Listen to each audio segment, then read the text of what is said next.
తెలంగాణ రాజకీయాల్లో బీజేపీ కొత్త ఎత్తుగడ వేసిందా? ఒకరంటే ఒకరికి పడని ఆ నేతలిద్దరూ అభయ్ పాటిల్ చేపట్టిన ఆపరేషన్ సయోధ్యతో కలిసిపోయారా? ఉప్పు నిప్పులా ఉంటున్న ఆ కీలక నేతలు ఆలింగనం చేసుకోవడం వెనుక అసలు కథేంటి? కమలం పార్టీలో తాజా పరిణామాలు క్యాడర్లో జోష్ నింపాయా? రాబోయే జీహెచ్ఎంసీ ఎన్నికలను బీజేపీ సెమీఫైనల్గా భావిస్తుందా? అంతర్గత విభేదాలు పక్కన పెట్టి హైదరాబాద్పై పట్టు సాధిస్తే రాబోయే అసెంబ్లీ ఎన్నికల్లో గెలుపు సులువు అవుతుందని పార్టీ అంచనా వేస్తుందా? ఇందులో భాగంగానే కమలదళంలో అంతర్గత కుమ్ములాటలకు సరైన ట్రీట్మెంట్ ఇచ్చిందట. అటు కాంగ్రెస్ ప్రభుత్వం హామీల అమలులో వైఫల్యాలు, బీఆర్ఎస్ బలహీనపడటాన్ని అనుకూలంగా మార్చుకొని తెలంగాణలో ప్రత్యామ్నాయ శక్తిగా ఎదగడానికి బీజేపీ రోడ్ మ్యాప్ సిద్ధం చేసుకుందట.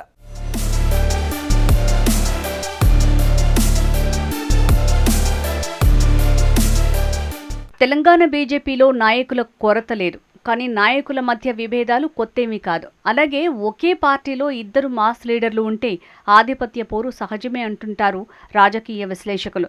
ఇలాంటి ఇద్దరు కీలక నేతల్లో ఒకరు హిందుత్వ ఫైర్ బ్రాండ్, మరొకరు ఉద్యమ నేత. వారిద్దరూ మనస్పర్ధలు పక్కన పెట్టి ఆలింగనం చేసుకుని కలిసిపోవడంపై రాజకీయ వర్గాల్లో ఓ రేంజ్లో చర్చ జరుగుతోందట.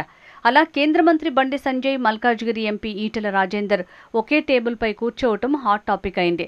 ఇటీవల బీజేపీ జాతీయ అధ్యక్షుడు నితిన్ నబీన్ పర్యటన తర్వాత తెలంగాణ రాష్ట్రంలో పార్టీ పరిస్థితులపై ఢిల్లీకి పూర్తి నివేదిక వెళ్లిందట. ఆ రిపోర్టులో బయట ప్రత్యర్థుల కంటే లోపలే గ్రూపు రాజకీయాలు పార్టీకి పెద్ద డ్యామేజ్ అనే అంశం తేటతెల్లమైందట.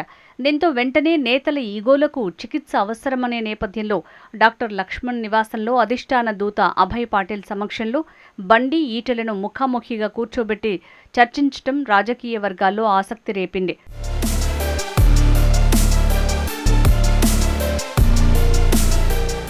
అసలు ఈ ఇద్దరు కీలక నేతల్లో గ్యాప్ ఎక్కడ మొదలైంది? Bandi Sanjay fire brand leader, హిందుత్వ ముఖ చిత్రం, వీధి పోరాటాలకు పెట్టింది పేరు. ఈటెల రాజేందర్ ఉద్యమ నేత, సౌమ్యుడు, బీసీ వర్గాల్లో బలమైన పట్టున్న నేత. ఇద్దరి రాజకీయ శైలి వేరు, కానీ బలం ఒక్కటే. ఈటెల బీజేపీలో చేరాక హుజూరాబాద్ నియోజకవర్గంలో స్థానిక నాయకత్వం, ఎవరి ప్రభావం ఎంత, ఎవరిది పై చెయ్యి, ఎవరి మాటకు విలువ అనే అంశాల చుట్టూ ఇద్దరి వర్గాల ఆధిపత్య పోరు ఇద్దరి మధ్య గ్యాప్కి ప్రధాన కారణమైందట.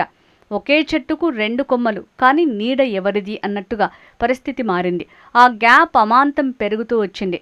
రాష్ట్ర అధ్యక్ష పదవి పోవడంలో పరోక్షంగా ఈటెల హస్తం ఉందనేది బండి సంజయ్ వర్గం ఆరోపణలు. తర్వాత నూతన అధ్యక్షుడిగా ఈటెల కాకుండా బండి సంజయ్ తెర వెనుక అడ్డుకున్నారని ఈటెల వర్గం సైతం ఆరోపణలు. అలాగే బీజేపీ బీసీ సీఎం నినాదం సైతం ఇద్దరి మధ్య ఆధిపత్య పోరు పెరగడానికి కారణమైందట.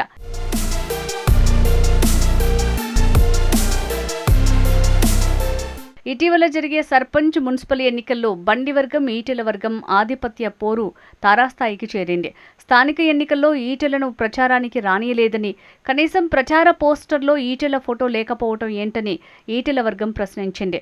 ఫలితాల తర్వాత బహిరంగంగా ప్రెస్ మీట్లు పెట్టి ఇరువురి వర్గాలు మీ నేత కారణంగానే ఓడిపోయామని ఒకరినొకరు దూషించుకోవటం అప్పట్లో పెద్ద దుమారమే రేగింది.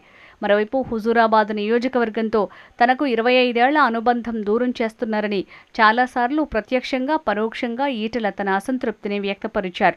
ఇలా ఒక్కో సంఘటన ఇద్దరి మధ్య దూరాన్ని మరింత పెంచిందనే అభిప్రాయాలు వ్యక్తమవుతున్నాయి.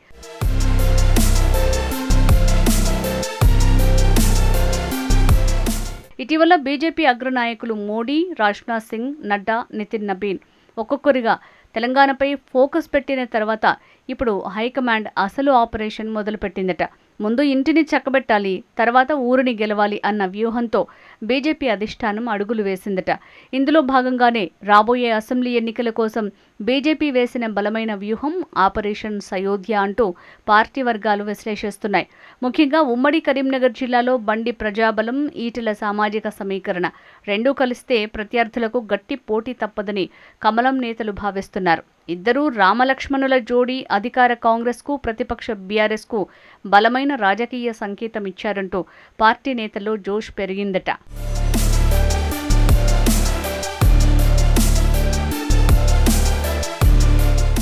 అటు నిజామాబాద్ ఎంపీ ధర్మపురి అరవింద్తో అభయ్ పాటిల్ భేటీ అయ్యారు. వ్యక్తులు ముఖ్యం కాదు, పార్టీ ముఖ్యం, పార్టీ అధికారంలోకి రావాల్సిందేనన్న వ్యూహంపై ఈ సందర్భంగా చర్చించినట్టు తెలుస్తోంది.